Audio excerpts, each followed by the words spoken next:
Voy a falar portuñol, sobre todo español, así que le pido disculpas por claro, mi idioma maternal es el francés. Soy honrado de estar con ustedes en el Congreso de Brasil, en la Comisión de Asuntos Económicos del Senado, en presencia de varios senadores y de compañeros y compañeras que participan activamente a la auditoría ciudadana da dívida. Quiero saludar también al pueblo brasilero que ha dado un ejemplo este año al mundo entero, porque creo que es por la primera vez en las últimas décadas que un pueblo, en particular su juventud, se levanta en contra de gastos que parece de lujo, que parece no justificados, como los gastos inmensos en relación a la Copa Mundial.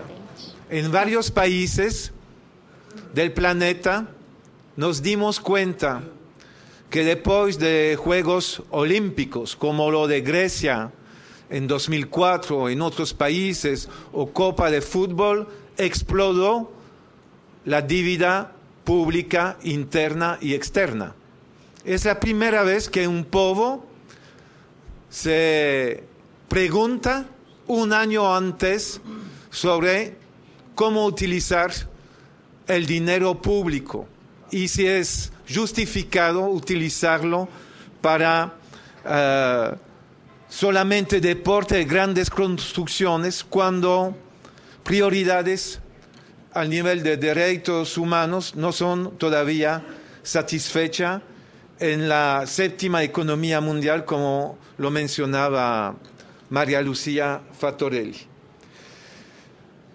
Bueno, entonces ustedes están conversando y analizando con mucho rigor el tema de un proyecto de ley, y quería hablarle de algo que tiene que ver con su trayectoria.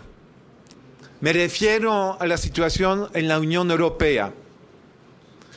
Ustedes pasaron con la crisis del final de los 90 a lo que ustedes llaman la refinanciación de las dívidas de los estados.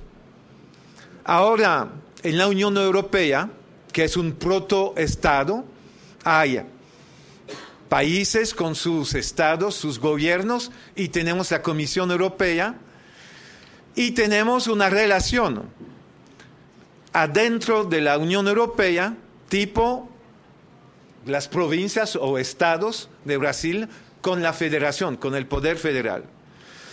Y podemos comparar el supuesto salvataje que hubo en 97, en 98 en Brasil, y las condiciones impuestas a las finanzas públicas de los estados en estas circunstancias, con lo que está ocurriendo en Europa, que es ahora, desde el año 2010, el epicentro de la crisis mundial de las dívidas privadas y, en consecuencias, públicas.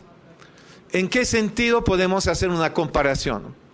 Me refiero al supuesto salvataje organizado por la Troika, es decir, la Comisión Europea, el Banco Central Europeo y el Fondo Monetario Internacional, respecto a Grecia, respecto a Irlanda, a Portugal y Chipre.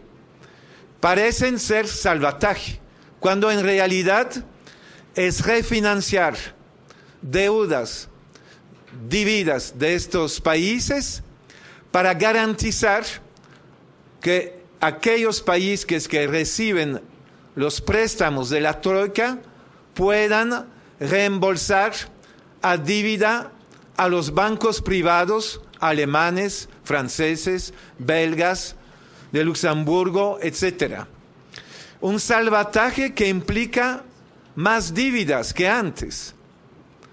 Hay que tomar en cuenta que Grecia, en 2010, la relación dívida pública con el Producto Interno Bruto llegaba a 110%.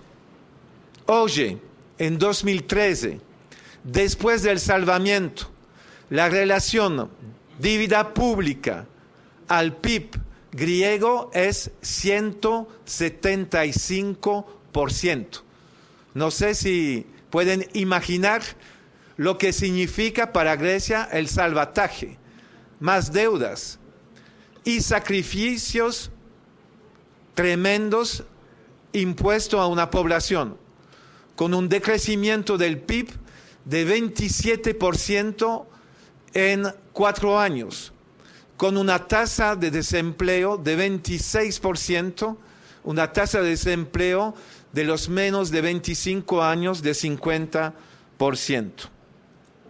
Es decir, que el supuesto salvataje de Grecia, pero podría hablar de Portugal, de Irlanda y de Chipre, se transforma en la implementación en Europa de lo que los pueblos de América Latina tuvieron que vivir durante los años 80, 90 y 2000, es decir, planes de ajuste y más deudas para reembolsar al inicio acreedores privados, reemplazado finalmente para acreedores públicos.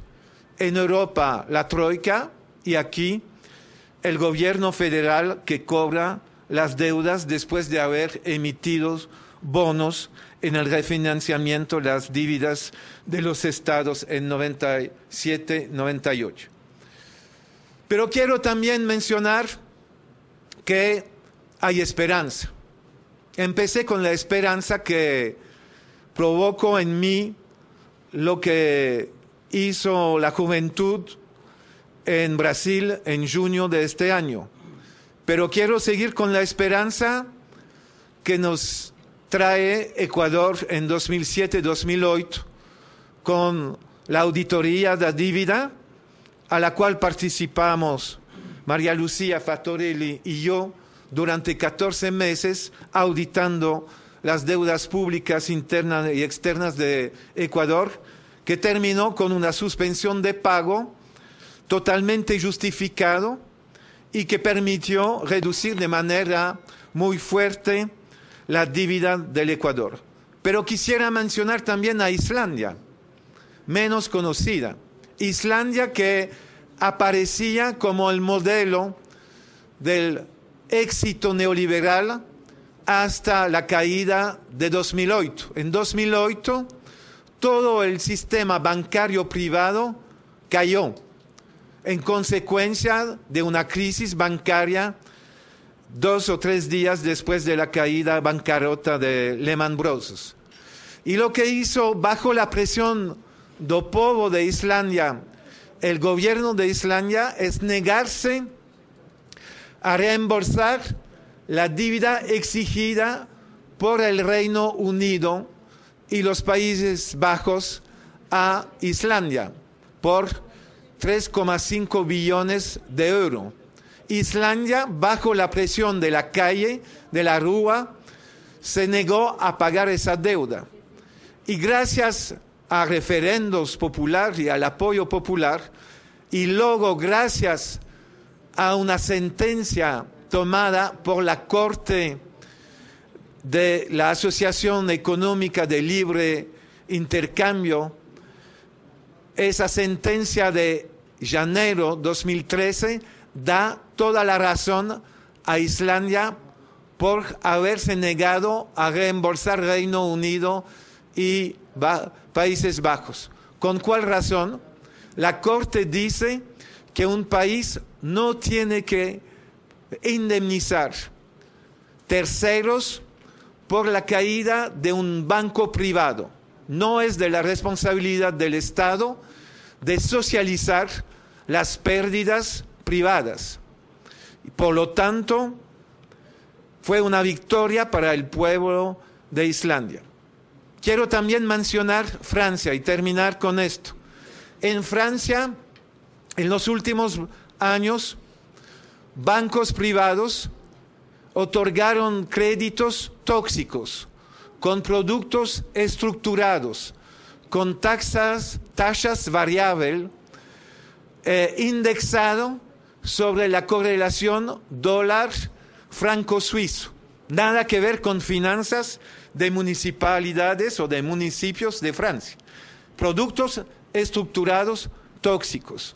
Bajo la presión de la ciudadanía en varios municipios de Francia, municipios decidieron suspender de manera unilateral el pago de deuda a los bancos por los abusos realizados por esos bancos. Y este año hay varias sentencias dando toda la razón a esta decisión unilateral de los municipios de suspender el pago.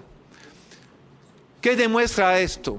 Demuestra que con el apoyo ciudadano o bajo la presión ciudadana, gobiernos como el gobierno de Islandia, municipios como los municipios de Francia, el gobierno del presidente del Ecuador, bajo y con el apoyo popular, logran desobedecer a los acreedores, logran obligar a esos acreedores a conceder nuevas margen de maniobras a los poderes públicos para garantizar los derechos humanos, para mejorar los gastos sociales. Así que mi conclusión es decir, tenemos que resistir basándonos en argumentos del derecho internacional y del derecho interno para garantizar la satisfacción de los derechos humanos. Muchas gracias por su atención.